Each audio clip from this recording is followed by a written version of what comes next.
Olá, sejam bem-vindos. A falta de incentivos é um dos principais obstáculos enfrentados pelos atletas ao longo da carreira. E a pauta do patrocínio voltou aos holofotes nos Jogos Olímpicos e Paralímpicos de Tóquio.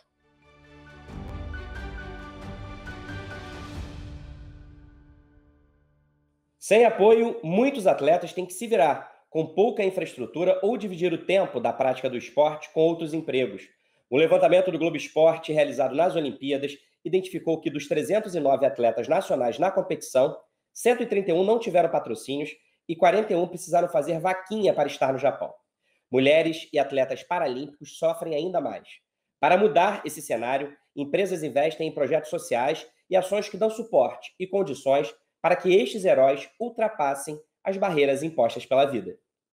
E para falar sobre a importância dos patrocínios e formas de ajudar nossos atletas para além do período das Olimpíadas, vamos conversar com atletas que disputaram as provas de Tóquio deste ano. Os velejadores Samuel Albrecht e Gabriela Nicolino, que chegaram até a final da competição, o quinto melhor nadador do mundo nos 100 metros peito nas Paralimpíadas de Tóquio 2020, Juan Souza, a gerente de responsabilidade social da Endy Brasil Energia, Luciane Pedro, e o gerente regional da Endy Brasil Energia, Rogério Suematsu. E no programa de hoje eu conto ainda com a comoderação da gerente de Meio Ambiente, Responsabilidade Social Corporativa e Transição Energética da Endy, Flávia Teixeira. Sejam todos muito bem-vindos aqui ao Além da Energia. E eu vou começar o nosso bate-papo justamente com a Flávia, que vai dividir comigo a mediação do nosso debate.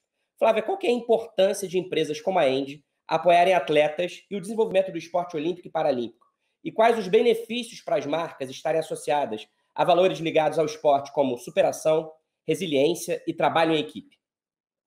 Bom, olá a todos e todas. Prazer enorme estar aqui com vocês hoje, rever a Gabi e o Samuel, conhecer o Juan, que ainda não conhecia. É um orgulho para a gente, como empresa, participar dessas experiências e acompanhar o desempenho dos atletas numa Olimpíada, que a gente sabe aí que temos todos os atletas de ponta representando os países, representando sua sociedade. Então, para a Engie é um prazer, é uma questão de política, de diretriz, de propósito da empresa participar dessas iniciativas. Eu não sei se vocês viram, recentemente teve uma matéria na Forbes que dizia que um atleta de ponta ele precisa investir até 5 milhões de reais nas suas carreiras para conseguir alcançar as mesmas condições que os seus competidores enfrentam.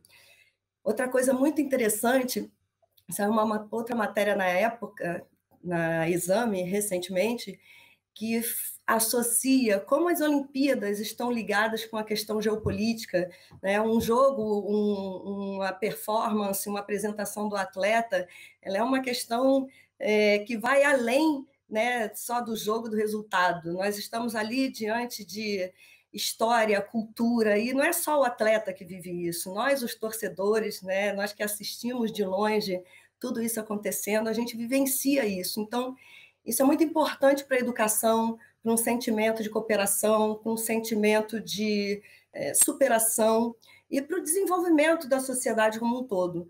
Então, hoje, quando a gente fala da perspectiva de uma grande empresa ela tem também uma grande responsabilidade, que é não só com seus colaboradores, mas também com seus fornecedores, com seus clientes, nas comunidades em que ela está presente. Então, pensar que nós podemos, sim, promover esse desenvolvimento, promover essa esperança, essa confiança no futuro, porque é sobre isso que a gente está falando, né? Quando a gente torce por um atleta, quando a gente investe num atleta, como a gente acompanha a carreira de um atleta, a gente está falando de confiança no futuro. E é esse desenvolvimento social que torna, né, a nossa sociedade mais resiliente, a presença nossa nas comunidades cada vez mais forte, com uma interação muito mais proveitosa e muito mais receptiva para a nossa presença nesses lugares. Então, eu acho que o esporte, ninguém ousaria, né, questionar a importância do esporte para o desenvolvimento dos nossos jovens, de nossas crianças e para assegurar o desenvolvimento da nossa sociedade como um todo. Então, acho que eu já falei demais, eu acho que me cabe agora passar a palavra para os atletas e eu vou começar com o Samuel. Samuel, seu talento como velejador a gente já conhece, né? Nós podemos comprovar aí com a sua história, com a sua trajetória, com os seus resultados nos principais jogos mundiais, né? Principais competições mundiais relacionadas à vela. Mas eu queria que você falasse um pouco também do seu lado empreendedor, né? Nós nos conhecemos nessa jornada, você empreendendo na busca desse apoio, desse patrocínio, e tivemos essa relação durante toda essa participação da Engie aí nessa última trajetória de vocês. Queria que você falasse um pouco sobre isso, como que você administra isso na sua carreira. Olá, pessoal. É um prazer estar aqui com todos vocês, falando um pouquinho do nosso esporte e das peculiaridades dele e do que ele pode aportar aí para a nossa sociedade. Realmente viver do esporte, fazer uma campanha olímpica, trabalhar em alto rendimento, requer não só uma dedicação aos treinamentos e aos resultados, mas também exige uma organização nesse sentido de viabilizar tudo isso. E isso envolve construir relacionamento, construir parcerias, construir relações com apoiadores, com patrocinadores. Então, isso é uma batalha constante que os atletas têm para poder financiar todo esse sonho olímpico, esse aprendizado. Então, realmente, a gente trabalha muito nesse sentido. Por sorte, nós pudemos contar com o apoio da Engie, assim como outras empresas, através de uma grande ferramenta que a gente vem trabalhando aí nos últimos anos, que é essa ferramenta da Lei do Incentivo ao Esporte, e graças a isso a gente conseguiu um grande apoio aí para a nossa campanha olímpica de Tóquio. Maravilha, Samuel. Agora eu quero conversar com a Luciane. Luciane, a Flávia falou aqui que investir no esporte é um processo que trabalha com a esperança no futuro. Eu quero entender então de você qual que é a importância da lei de incentivos fiscais que permite que o setor privado apoie o desenvolvimento do esporte e, claro, dos atletas. Como é que a Engie faz uso desse tipo de legislação e em quais iniciativas? Vamos lá, né? Antes de mais nada, é importante lembrar que a Engie acredita nesse poder de transformação do esporte, né? Nós entendemos o esporte enquanto ferramenta de inclusão social, né? Mais do que qualquer coisa, assim, do ladinho da cultura, vamos dizer assim, né? Nós investimos também na cultura e acreditamos que o esporte tem essa capacidade de, nas comunidades onde nós atuamos, agir em comunidades muito vulneráveis e dar essa esperança, essa crença, né? Nós entendemos que investir no esporte é poder plantar essa sementinha de esperança. E quando a gente fala de incentivos fiscais, eu estou falando de mais de 18 anos, quase 20 anos de atuação da empresa em incentivos fiscais como um todo. Nós acreditamos e entendemos que é fundamental deixar parte dos impostos pagos pela companhia nas comunidades onde ela atua.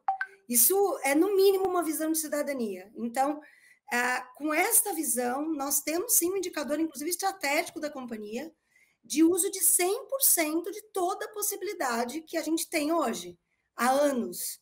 E o incentivo fiscal, ele possibilita no esporte de que a gente possa, além de investir em ações localizadas, manter esse investimento.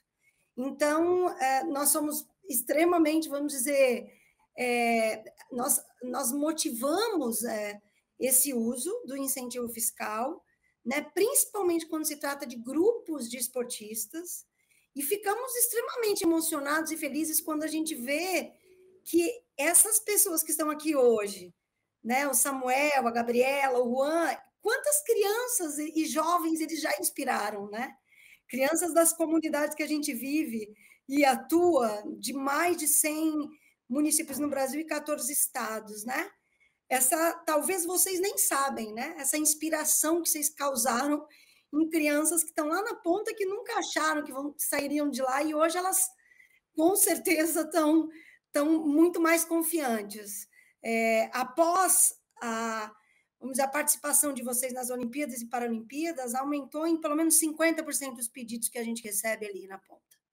Então, isso é só para vocês terem uma noção do quanto que o que vocês estão fazendo hoje deixa aquela sementinha lá na ponta. Gabriela, conta para a gente dessa sua experiência fantástica de estar em Tóquio, representar o Brasil nos Jogos Olímpicos, mas conta também da perspectiva feminina. A gente sabe que as mulheres sofrem ainda mais dificuldade para conseguir apoio na carreira, né? Temos aí o exemplo da Marta, capitã do time feminino de futebol, que é um dos maiores exemplos disso, jogadora considerada 6 vezes a melhor do mundo e que não tem patrocinador. Como foi a sua jornada nesse sentido? O que, na sua visão, precisa ser feito para mudar esse cenário? É uma excelente pergunta, Flávia. Na verdade, é uma questão que a gente vem enfrentando, né, toda a nossa vida e, com certeza, quando chega na questão de atletas com muito mais evidência, top do top, que é o caso da Marta, esse cenário fica mais explícito ainda.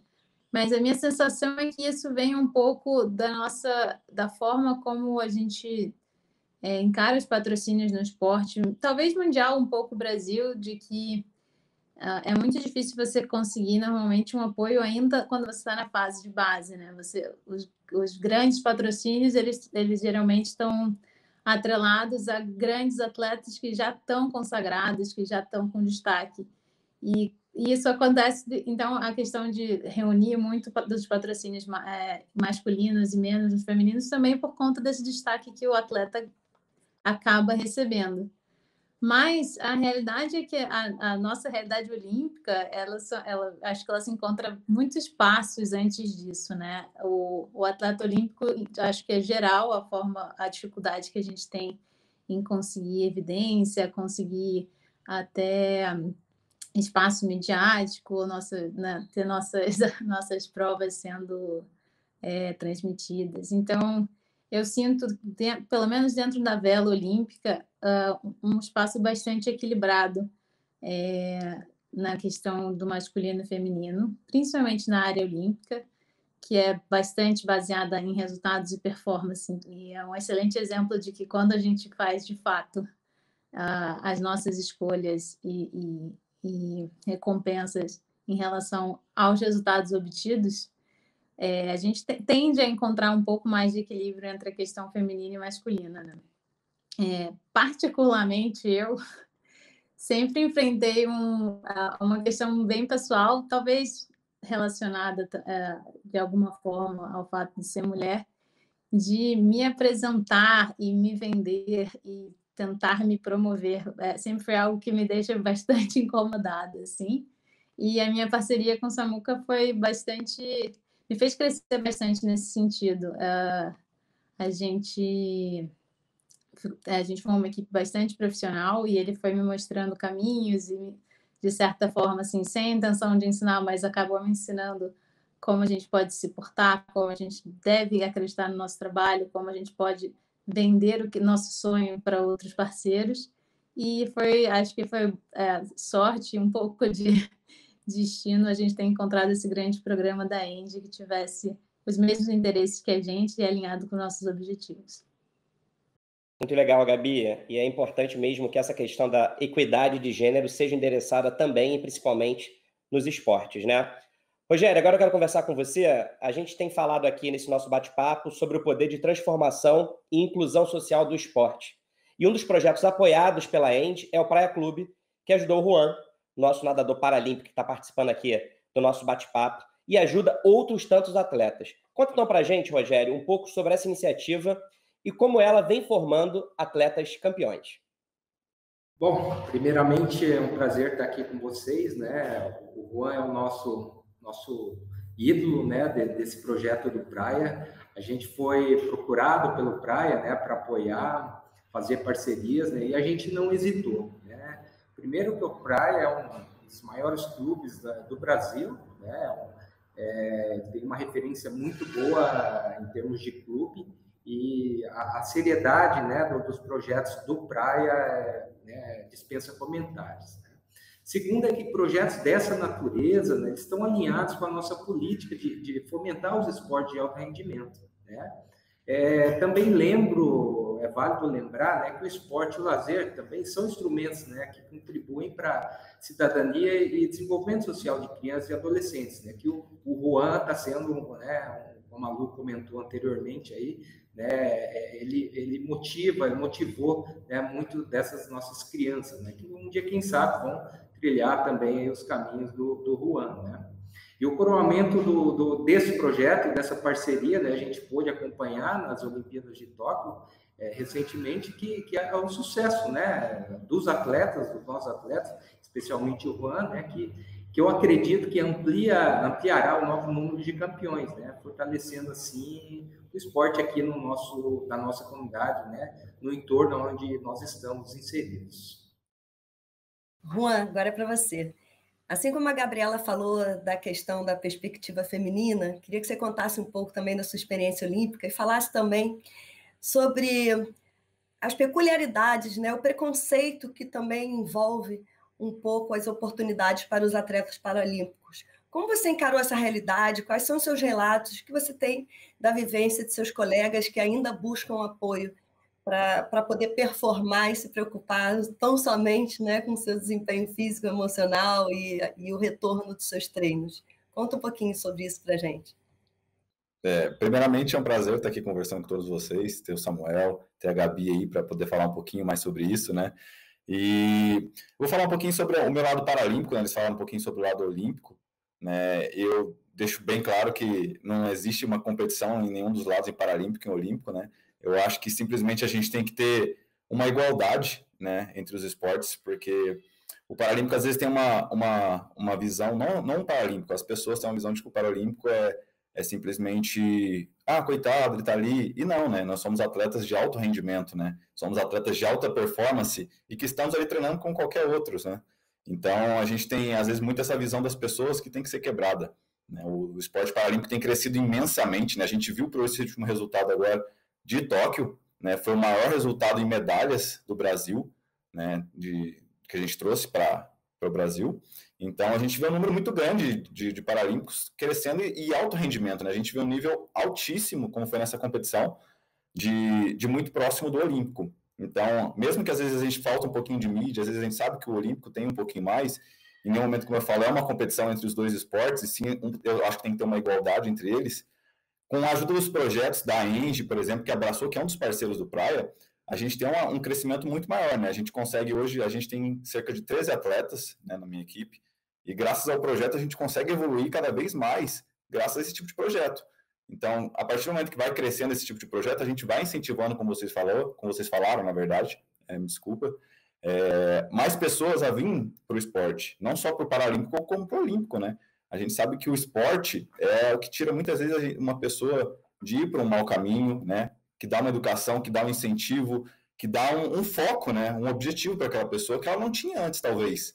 Então, eu acho isso muito importante. Eu acho que é um dos meus maiores sonhos, minhas maiores vontades aqui na Terra, enquanto vive como atleta, é poder inspirar pessoas, né? Eu acho que quando a gente inspira, nem que seja uma pessoa que seja, a gente já está mudando a vida dela. E para melhor, com certeza, né? Então, um dos meus maiores sonhos vem acontecendo ao longo da minha carreira, graças a Deus. Eu consegui ser medalhista no Rio 2016, né? Hoje, na minha equipe, a gente não depende mais só dessa medalha, a gente teve outros medalhistas também, entendeu? Então, a gente vê o crescimento, né? Graças a esses incentivos que a gente tem de projetos e de pessoas cada vez mais vendo os atletas de uma maneira diferente, de inspiração, de orgulho e de estar acompanhando, como foi em Tóquio, né? A gente viu um grande número de pessoas acompanhando não só o esporte olímpico, como o esporte paralímpico, né? E querendo ver mais, e querendo acompanhar mais, e querendo, gente, que legal esses atletas, né? Então, a gente fica muito feliz com o reconhecimento que vem tendo e a gente espera também poder crescer mais e mais e ter mais espaço e dividir esses espaços com esses atletas que hoje está sendo uma experiência muito boa. Eu só tenho a agradecer por todos vocês terem proporcionado isso para a gente. Juan, depois dessa conquista, o que você espera e planeja agora para a sua carreira? O que deseja para o esporte paralímpico brasileiro? Assim como eu comentei antes, né, a gente que é atleta, a gente sempre quer mais, né? A gente sempre espera o nosso melhor a todo momento, né? E isso, eu acho que isso é a essência do atleta, é a essência de qualquer pessoa, é querer se superar o tempo todo, né? Eu falo muitas vezes que é muito fácil desistir, né? Não que as pessoas desistam dos sonhos delas, elas desistem delas mesmas. Porque a gente é o único representante do nosso sonho aqui. Então, a gente desiste da gente mesmo se a gente não conquistar isso. E olha o quanto isso é importante. Conquistar um sonho, conquistar, né, tudo que você almeja. Então, para mim, agora, com certeza eu quero mais. Eu quero buscar essa medalha que não veio nessa prova individual, né? Eu quero, mais além de tudo, chegar, bater naquele placar, olhar para o meu tempo e falar, valeu a pena, né? Eu estou aqui e valeu a pena, realmente valeu a pena todo o processo, por mais que tenha sido difícil. Mas fica aquele gostinho de quero mais, né? Então, eu quero muito isso para mim, eu quero essa medalha, quero poder ajudar o esporte paralímpico cada vez mais, a divulgar e a poder crescer cada vez mais. Então, o esporte paralímpico tem tido essa crescida, como eu já comentei, mas a gente espera que ele cresça ainda mais e alcance ainda mais, porque os resultados que vêm acontecendo no esporte paralímpico são muito expressivos.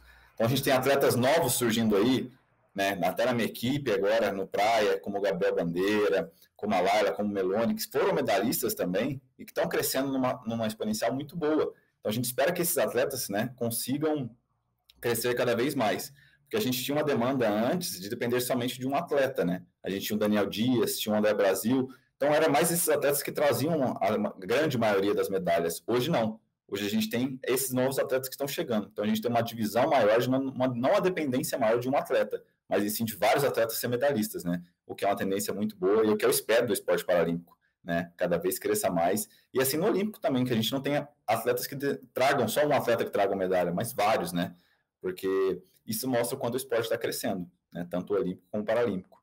Então, para mim, agora é pensar em Paris, né? Pensar nesse próximo ciclo, né? Treinar ainda mais, porque não é fácil. Pensar também que essa pandemia possa acabar para que a gente possa se abraçar de novo, que a gente possa ter esse reencontro caloroso, assim como eu estava contando aqui no Rio 2016, né? Numa conversa antes também, dava para sentir o quão caloroso é a torcida estar ali presente, o quão diferença faz, né? Nadei no último dia também, no Rio 2016, e onde veio a medalha de bronze, com o Daniel Dias, com o André Brasil, com o Felipe Rodrigues, né? Que foi o revezamento que a gente fez no último dia. E eu achei que aquela arena ia vir abaixo, né? De tanto que a torcida foi calorosa depois que a gente ganhou a medalha, veio aquela gritaria, a gente sentiu aquele calor mesmo, né? Que quando a gente chegou em Tóquio, via aquele vazio, né? Quão estranho é isso pra gente, tá acostumado a ver aquela torcida, ver aquela vibração, mas que faz parte, né? Faz parte de se adaptar a esse momento, faz parte de respeitar as pessoas que perdemos nesse momento, né? Então, por mais que eu tenha esse desejo, eu sei que precisa de tempo, e tempo a gente tem paciência para isso. Mas a meu melhor agora é pensar em Paris e desejar ao máximo que todos deem seu melhor para lá, que eu quero ver todo mundo lá, Gabriela, Samuel, quero ver vocês lá também, hein? Tô contando com isso. É isso, Paris está muito perto, né? Porque como os Jogos de Tóquio foram adiados por um ano, agora faltam só menos de 3 anos para a gente assistir aí aos nossos atletas paralímpicos e olímpicos em mais uma edição dos Jogos. Já que o Juan estava aqui falando de futuro, eu quero continuar falando de futuro também, agora com o Rogério. Rogério, quais são os planos futuros do projeto e os desafios de mantê-lo e ajudar mais atletas? Bom, a nossa ideia é continuar apoiando esse projeto, né? E quem sabe estender para vários outros. Como o Juan comentou, né? A base talvez esteja carente, né? De projetos como esse, né? Talvez a gente, até por questões de recurso, precisa eleger um projeto, né? Mas a gente pode tentar ampliar, né? Para a base. E como o Juan comentou anteriormente, esse legado que eles deixam, né, é que motivam a base. Então, nesse momento aí, a gente quer continuar apoiando isso aí.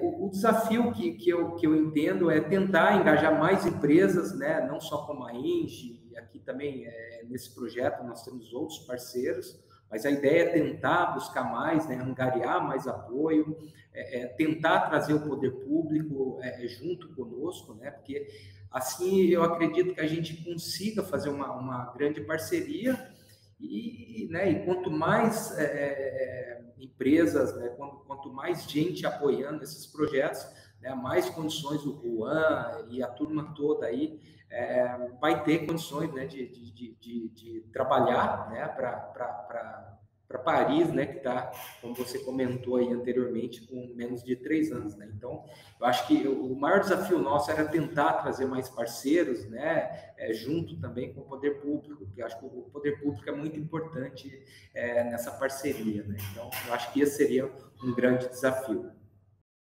Ô Flávio, antes de eu passar a palavra para você continuar conversando com os nossos atletas, vou aproveitar então que o Rogério falou aqui sobre os projetos futuros da Engie, para perguntar também para a Luciane, que está à frente dessa área dentro da Engie, quais são os planos da Engie, o que a gente pode esperar em torno do incentivo ao esporte para os próximos anos? Antes de falar disso, mas já falando disso, né? Quando o Juan fala de gratidão, ele falou que eu estou grato, e aí pegando tudo que a gente ouviu da Gabi, do Samuel, na verdade, quem está grato, quem estão gratos é a Engie, né? Nós estamos gratos quando nós ouvimos de você, Juan, esse encontro de valores e de princípios, né? Então, nós nos identificamos com os mesmos princípios que você. Então, isso é uma felicidade. E aí, não tem como a gente não olhar para o futuro pensando assim, esse é o caminho que a gente escolheu lá atrás, né? De diretriz, de posicionamento, de investir no esporte enquanto ferramenta para a inclusão social. Ou seja, né, nós acreditamos realmente que nós podemos fazer uso de recursos públicos ou não, porque também investimos no esporte com recursos diretos, né?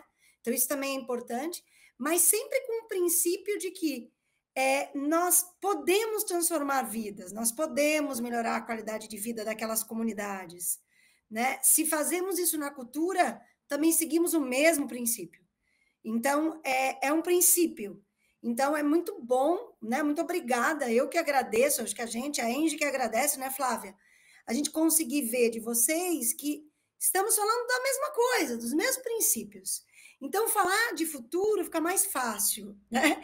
Enquanto estivermos pagando impostos, e acreditamos que isso vai demorar para um dia acabar, nós teremos realmente uma diretriz interna na Engie de investir esses impostos, essa renúncia fiscal da melhor forma possível, e pegando um pouco as palavras do Rogério, tentar motivar, conscientizar, né? Porque a gente está falando só de 4% das empresas no Brasil que fazem isso.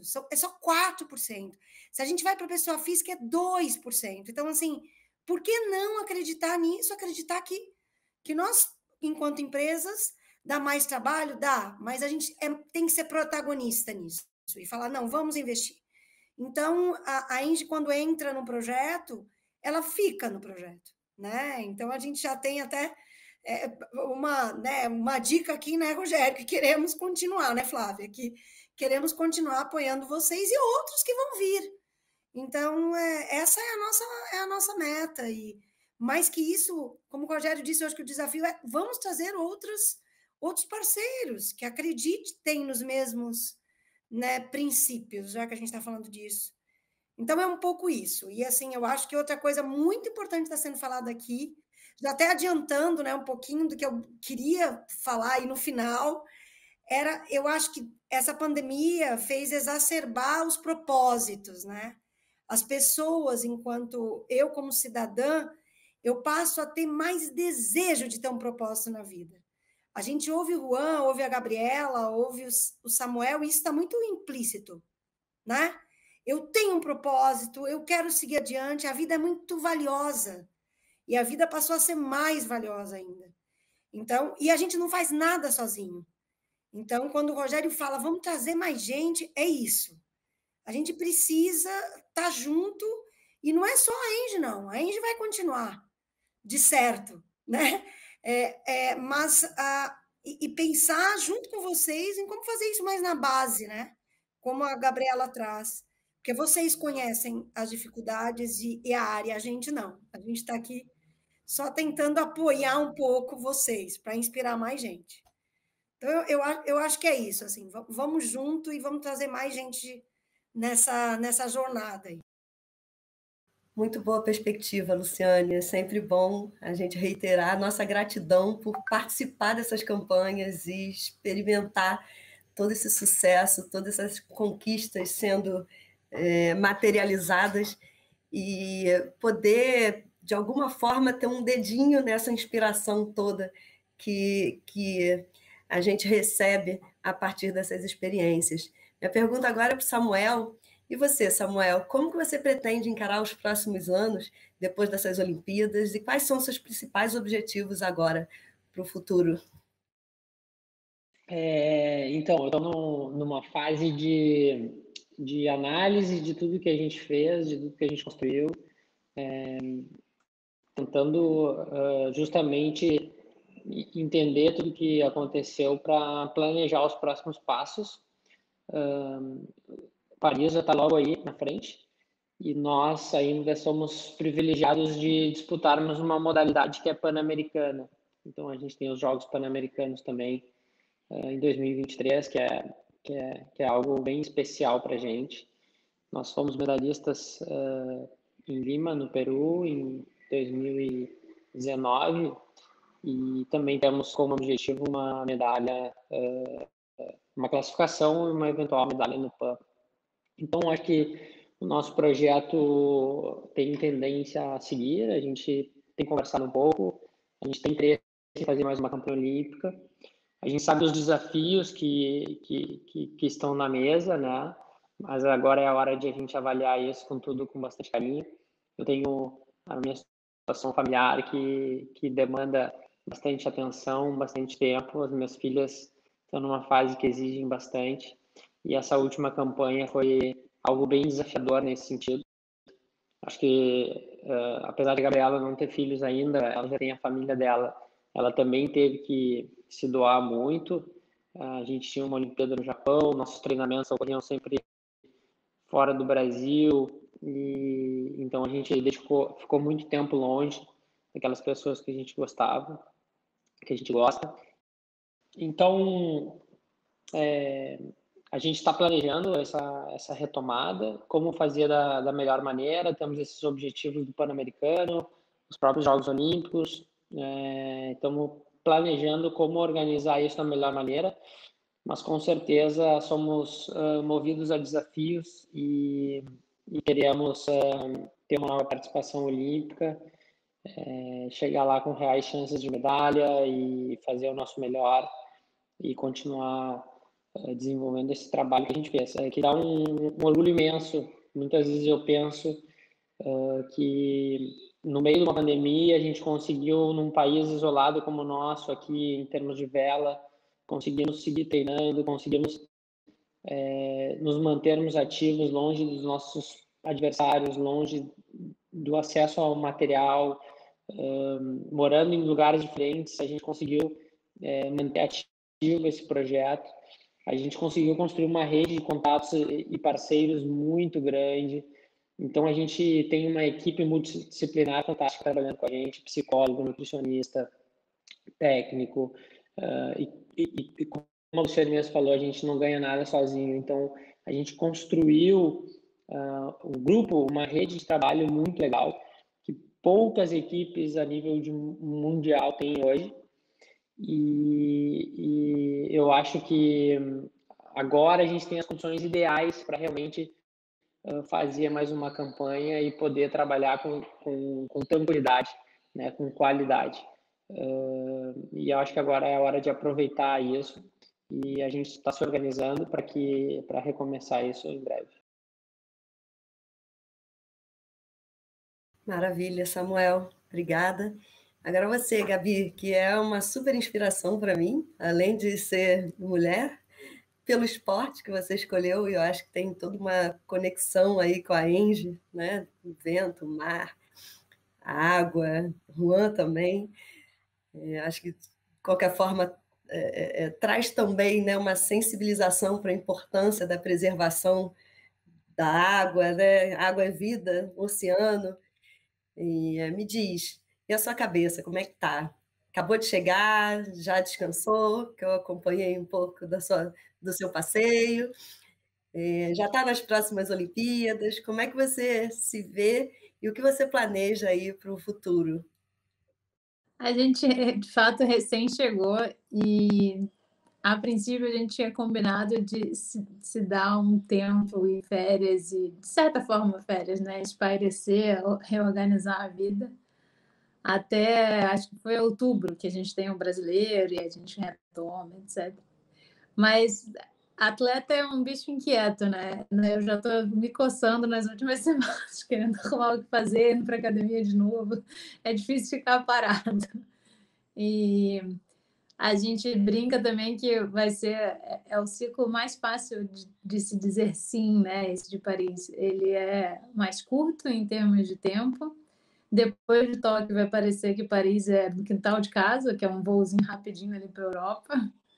O material vai estar para a gente concentrado todo na Europa, então logisticamente vai ser infinitamente mais fácil.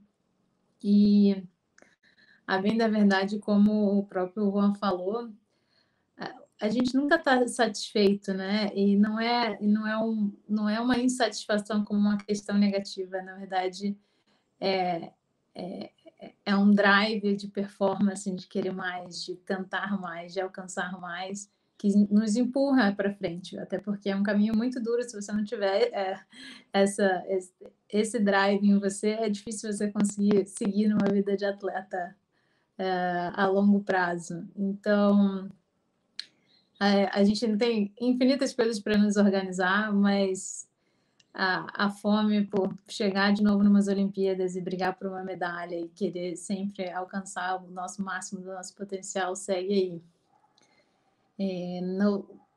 Por um lado meio privado, assim, mais pessoal, eu tenho duas grandes paixões que são causas, que são a sustentabilidade e o empoderamento feminino, né?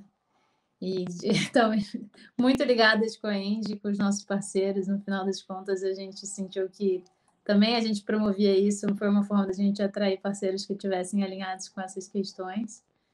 E eu gostaria de atuar cada vez mais em paralelo, ou até combinado, na verdade, com a carreira de atleta, que acho que tem tudo a ver com o nosso esporte na vela. Estar cada vez mais atuante nesses dois temas. Eu tive algumas atividades na pandemia, na questão de empoderamento feminino, ativar mais conversas sobre mulheres no esporte. E o meu mestrado ele já é focado em sustentabilidade, então eu ainda não identifiquei qual vai ser o caminho que eu vou conseguir combinar tudo isso, mas todos esses temas estão no meu horizonte. Gabi, muito bacana. Vou pegar então esse gancho que você trouxe aí sobre sustentabilidade e empoderamento feminino para fazer minha última pergunta aí para a Flávia. Cada vez mais, né, Flávia, as marcas e empresas defendem valores mais relacionados à inclusão, diversidade, entre outros que são atribuídos também ao esporte, e a Gabi está falando disso aqui agora. Como é que a Engie vem trilhando seu caminho em torno dessas pautas e quais são os objetivos da empresa para estimular mais iniciativas com esse olhar específico? Obrigada pela pergunta, Rafael. Bom, a Engie entende que isso está tudo diretamente conectado, né? Então, economia, performance financeira, sustentabilidade, diálogo com as partes interessadas, relação com comunidade, empoderamento feminino, inclusão, diversidade. Recentemente, a gente viu uma matéria que a principal competência hoje dos profissionais é o repertório cultural, né? São as experiências, tudo aquilo que você tem como visão, que você enxerga, que você abrange dentro da sua atuação. E não é só uma atuação profissional, mas também a atuação empresarial, a atuação institucional. Então, para a Engie promover essa pauta está totalmente voltada com o propósito, né? Totalmente propósito, como a Luciane falou, com as suas diretrizes, com seus princípios, com seus valores, com a sua missão. E então trazer, inspirar outras empresas, incentivar outras empresas, capacitar pessoas, captadores de recursos, para que possam enxergar as oportunidades de financiamento, isso é uma coisa que está no nosso dia a dia, né? Então, o grande objetivo é ampliar cada vez mais o acesso a crianças, jovens, adultos, a esses recursos, e a que possam também promover o seu melhor desempenho, promover a sua individualidade, mas também promover toda essa cultura de integridade que a gente precisa como sociedade para crescer e se desenvolver. Eu acho que um ponto importante que a gente precisa ter em mente, mais uma vez agradecendo aí a presença dos atletas e tudo que vocês proporcionaram para a gente nessa parceria, nesse último ano, nessa campanha, que não se trata de uma ação filantrópica, não se trata mais de um ato de liberalidade das empresas, a gente está falando de tornar a sociedade, tornar a comunidade, os lugares onde nós estamos presentes e nós performamos e desempenhamos em lugares melhores. Então, a gente não pode mais ignorar a importância da visão de que nós não somos uma ilha, né, cercada de pessoas e uma outra realidade distinta da nossa performance, do nosso desempenho como empresa, tá certo? Então, isso hoje é uma questão de modelo de negócio, né? Modelo de negócio, esse negócio é inclusivo, esse negócio é diverso, esse negócio é mais resiliente. Então, acho que o esporte é um bom exemplo disso, de como que a gente expande essa conexão e como que a gente amplia cada vez mais o valor que a gente gera com o nosso negócio. Então, com relação a isso, eu queria dizer que esse trabalho, essa iniciativa, ela não só contempla, ela não só beneficia aqueles, né, os atletas, os projetos, os clubes que estão sendo alcançados por esse apoio da ENGIE, mas esse trabalho nos transforma como pessoas, nos transforma como empresa, nos transforma como gestores, e é nesse sentido que a gente queria agradecer e dizer que a gente tem muito orgulho de fazer parte dessa história e que a gente torce para que essas parcerias continuem e se perpetuem. E muito obrigada aí pela oportunidade. Agora, vamos saber o que mais foi notícia na ENGIE. ENGIE assina a compra da Sul-Sol. A ENGIE comprou a totalidade do capital social da Sul-Sol Geração de Energia, empresa detentora do projeto do complexo fotovoltaico A Sul-Sol, no município de Açu, no Rio Grande do Norte. A capacidade instalada nominal total do empreendimento é de até 750 megawatts, sendo seu desenvolvimento voltado para o ambiente de contratação livre. O valor total da operação é de mais de 41 milhões. A aquisição amplia em aproximadamente 50% o potencial de capacidade instalada do portfólio de projetos em estágio avançado de desenvolvimento da ENGIE, que passa a totalizar mais de 2,2 gigawatts. Mundo avança em energia eólica offshore e Brasil deve ter primeiras usinas nesta década. O mundo avançou na geração de energia eólica offshore no último ano. De acordo com o relatório global de eólicas offshore da Global Wind Energy Council, a capacidade instalada dessa tecnologia somou 35 gigawatts até o final de 2020. O crescimento em 10 anos foi de 14 vezes, sendo que 6,1 gigawatts dessa capacidade foram instalados apenas em 2020. Ainda segundo o documento, a maior parte dos empreendimentos está no Reino Unido, com 28,9% do total. Sobre o Brasil, o relatório prevê que o país deverá ver as construções das primeiras usinas eólicas offshore nesta década. CEOs estão mais preocupados com sustentabilidade e ESG. O setor corporativo demonstra preocupação com sustentabilidade e ESG. A conclusão é de um estudo divulgado pela KPMG, que analisou as perspectivas e estratégias dos CEOs ouvidos e destacou que um dos fatores que impulsiona as boas práticas é a demanda crescente de investidores, reguladores e clientes por mais relatórios e transparência sobre questões ESG. O estudo também mostrou que as mudanças climáticas são uma preocupação crescente das empresas. 33% dos entrevistados disseram que não atingir as metas climáticas reduzirá a vantagem competitiva e impactará seus resultados financeiros. Para o levantamento, a KPMG entrevistou mais de 1.300 CEOs de empresas de destaque em 11 países e 11 setores-chave da indústria. Veja mais notícias no site da ENGIE e Hub Além da Energia, onde você também pode acessar os nossos podcasts e videocasts. Até a próxima, tchau!